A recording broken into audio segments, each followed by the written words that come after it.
Olá, bom dia a você, meu irmão e irmã. Hoje são 16 de dezembro do ano de 2024. Vamos dar continuidade à leitura no Evangelho de Lucas e hoje faremos a leitura do capítulo de número 16. Esse é um texto que é dividido em pelo menos 4 partes. Vou fazer a leitura de cada uma delas e tentar dar uma explicação ou tecer um pequeno comentário a respeito de cada uma dessas partes, tá bom? Então vamos lá. O texto começa dizendo o seguinte: Disse Jesus também aos discípulos: Havia um homem rico que tinha um administrador, e este lhe foi denunciado como quem estava a defraudar os seus bens. Então mandou-o chamar e lhe disse: Que é isto que ouço a teu respeito? Presta contas da tua administração, porque já não podes mais continuar nela. Disse o administrador consigo mesmo: Que farei, pois o meu senhor me tira a administração? Trabalhar na terra não posso. Também de mendigar tenho vergonha. Eu sei o que farei, para que quando for demitido da administração, me recebam em suas casas. Tendo chamado cada um dos devedores do seu senhor, disse ao primeiro: Quanto deves ao meu patrão? Respondeu ele: 100 cados de azeite. Então disse: Toma a tua conta, assenta-te depressa e escreve 50. Depois perguntou a outro: Tu quanto deves? Respondeu ele: 100 coros de trigo. Disse-lhe: Toma a tua conta e escreve 80. E elogiou o Senhor o administrador infiel, porque se houvera atiladamente, porque os filhos do mundo são mais hábeis na sua própria geração do que os filhos da luz. E eu vos recomendo, das riquezas de origem iníqua, fazei amigos, para que, quando aquelas vos faltarem, esses amigos vos recebam nos tabernáculos eternos. Quem é fiel no pouco também é fiel no muito, e quem é injusto no pouco também é injusto no muito. Se, pois, não vos tornastes fiéis na aplicação das riquezas de origem injusta, quem vos confiará a verdadeira riqueza?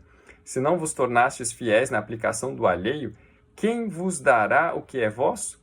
Ninguém pode servir a 2 senhores, porque ou há de aborrecer-se de um e amar ao outro, ou se devotará a um e desprezará ao outro. Não deveis servir a Deus e às riquezas. Olha, os assuntos tratados tanto no capítulo 16 quanto no 17 são diversos. Porém, eles giram em torno de uma temática que é justamente acerca das prioridades. Fala a respeito do dinheiro, fala a respeito do servir, e justamente aqui, neste trecho que nós acabamos de ler, nós vemos uma história um tanto quanto inusitada. Somente parece, que Jesus está elogiando alguém que age de uma maneira errada. Mas o que o Senhor Jesus está falando e que deve seguir como um padrão ou uma referência para nós é o fato de que este homem se vale dos recursos que ele tem à mão para conseguir fazer amigos, para conseguir ter perto de si pessoas que o recebam. Olha o que o Senhor Jesus disse no versículo 9. E eu vos recomendo, das riquezas de origem iníqua, fazei amigos. Origem iníqua aqui não está dizendo que Jesus está falando de algo que seja fruto de um roubo, mas está falando de algo que provém aqui, que é da terra. Ele diz, das riquezas de origem iníqua, fazei amigos, para que quando aquela vos faltarem, ou seja, quando vocês não tiverem riquezas, esses amigos vos recebam nos tabernáculos eternos. E ele diz que isso é algo que mostra o quanto as pessoas do mundo são hábeis, habilidosas e às vezes até mais do que nós, que somos os filhos da luz. Eles procuram obter uma boa vantagem daquilo que eles têm. E esta boa vantagem que é colocada é fazer amigos. Vamos à leitura do próximo texto? Está lá no verso de número 14, que diz assim: Os fariseus que eram avarentos ouviam tudo isto e o ridiculizavam. Mas Jesus lhes disse: Vós sois os que vos justificais a vós mesmos diante dos homens, mas Deus conhece o vosso coração, pois aquilo que é elevado entre os homens é abominação diante de Deus. A lei e os profetas vigoraram até João desde esse tempo. Vem sendo anunciado o evangelho do reino de Deus, e todo homem se esforça por entrar nele. E é mais fácil passar o céu e a terra do que cair um tio sequer da lei. Os fariseus ouviram aquela parábola anterior que o Senhor Jesus tinha contado. E como eles são avarentos, o texto nos diz que eles acabaram caçoando, acabaram menosprezando, desprezando aquilo que o Senhor Jesus havia dito. E aí o Senhor Jesus coloca que eles que se colocam na posição de pessoas exemplares e que são até estimadas, na verdade não são tão estimadas assim por quem eles acreditam serem estimados. E este quem seria o próprio Deus. E como prova de que eles estão errados e não Jesus, ou seja, eles não deveriam tirar sarro daquilo que Jesus dizia, porque aquilo que Jesus dizia é a verdade, e acontece conforme ele escreve, ou ele disse. E o que ele disse é parte daquilo que já foi dito ao longo do Antigo Testamento. Olha o que o Senhor Jesus diz no verso 16. A lei e os profetas vigoraram até João. Desde esse tempo vem sendo anunciado o evangelho do reino de Deus. E olha só, se o que Jesus disse é palavra de Deus, logo, e a palavra de Deus se cumpre, logo aquilo que o Senhor Jesus disse é verdade e se cumprirá. Por isso, termina com o verso de número 17. E é mais fácil passar o céu e a terra do que cair um tio sequer da lei. Vamos para o próximo versículo? O verso 18 diz assim: quem repudiar sua mulher e casar com outra comete adultério. E aquele que casa com a mulher repudiada pelo marido também comete adultério. Olha, esse texto aqui tem gerado muita confusão na mente de muita gente, porque colocam que, uma vez que não se pode divorciar, logo não poderia haver um segundo casamento. E o próprio Senhor Jesus diz aqui no texto que aquele que casa com a mulher repudiada pelo marido também comete adultério.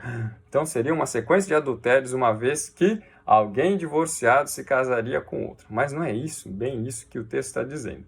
O texto está nos colocando que havia um hábito entre os homens judeus que era de repudiar a sua mulher por motivos fúteis, por motivos extremamente bestas.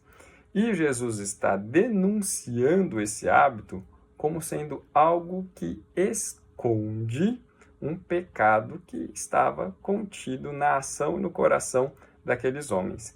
Na realidade, eles estavam praticando adultério pelo fato de que, não querendo mais a esposa, mas cobiçando outra, eles arranjavam uma desculpa esfarrapada e fútil para repudiar as suas esposas e se casarem com outra. Por isso que o Senhor Jesus diz: quem repudiar sua mulher e casar com outra, comete adultério. E aquele que casa com a mulher repudiada, ou seja, aquele que entra no esquema, acaba também cometendo o mesmo pecado de adultério. E agora vamos ao último texto deste capítulo, que vai dos versos 19 até o verso de número 31. Agora, a partir do verso de número 19, temos outra parábola que diz assim: ora, havia certo homem rico que se vestia de púrpura e de linho finíssimo, e que todos os dias se regalava esplendidamente. Havia também certo mendigo chamado Lázaro, coberto de chagas, que jazia à porta daquele, e desejava alimentar-se das migalhas que caíam da mesa do rico, e até os cães vinham lamber-lhe as úlceras. Aconteceu morrer o mendigo e ser levado pelos anjos para o seio de Abraão. Morreu também o rico e foi sepultado. No inferno, estando em tormentos, levantou os olhos e viu ao longe a Abraão e Lázaro no seu seio. Então, clamando, disse: Pai Abraão, tem misericórdia de mim, e manda a Lázaro que molhe em água a ponta do dedo e me refresque a língua, porque estou atormentado nesta chama. Disse, porém, Abraão: Filho, lembra-te de que recebeste os teus bens em tua vida, e Lázaro, igualmente, os males. Agora, porém, aqui ele está consolado, tu em tormentos. E, além de tudo, está posto um grande abismo entre nós e vós, de sorte que os que querem passar daqui para vós outros não podem, nem os de lá passar para nós. Então replicou: Pai, eu te imploro que o mandes à minha casa paterna, porque tenho 5 irmãos, para que lhes dê testemunho, a fim de não virem também para este lugar de tormento. Respondeu Abraão: Eles têm a Moisés e os profetas, ouçam-nos. Mas ele insistiu: Não, pai Abraão, se alguém dentre os mortos for ter com eles, arrepender-se-ão. Abraão, porém, lhe respondeu: Se não ouvem a Moisés e aos profetas, tampouco se deixarão persuadir, ainda que ressuscite alguém dentre os mortos. Nesta parábola, nós vemos duas pessoas que estão em situações extremamente opostas. Uma delas é um homem chamado Lázaro, que é um homem extremamente pobre, era mendigo e jazia à porta de outro, que está no extremo oposto. Este homem é um rico que se vestia de púrpura, olha só, púrpura era uma cor da realeza, da nobreza, e de linho finíssimo, e que todos os dias se regalava esplendidamente. São homens que vivem em situações completamente diferentes e não só nesta vida. Depois que morrem, também na eternidade, eles vão se encontrar em situações completamente opostas. Enquanto o rico é levado ao inferno e onde ele é atormentado, já o pobre é levado para o seio de Abraão. Essa expressão quer dizer é levado para ser recebido, ou bem recebido, ou hospedado por Abraão.